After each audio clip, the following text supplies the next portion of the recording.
flu is on the rise this holiday season, with the CDC reporting an almost 10% spike in nationwide cases over just 1 week. The organization also reports Louisiana and Oregon specifically have a very high activity of general respiratory illnesses as well as confirmed flu cases.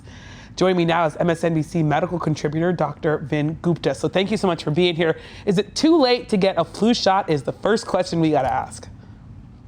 Well, Yamish, the answer to that is no, it is not too late. I get asked this more than you'd think. And, people get busy and it happens. And so you can get the COVID and flu shots at the same time. I got them in the same arm.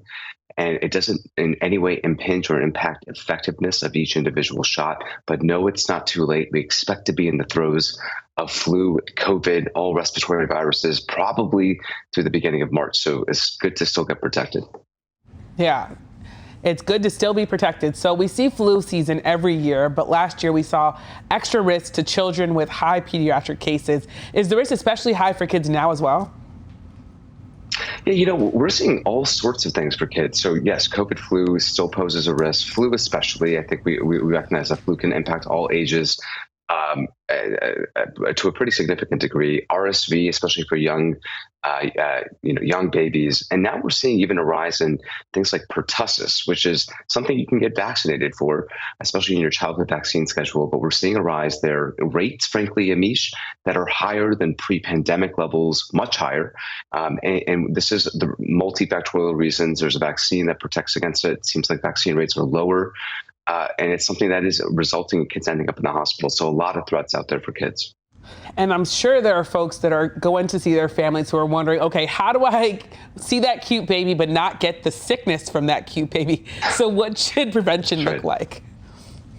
Well, it's going to be all the things that you and I and everybody's talked about for the last 5+ years. Everybody that's watching right now knows what I'm about to say, but especially if you're medically higher risk and you're flying in an aluminum tube at 30,000 feet, I would wear a mask, something like a KN95.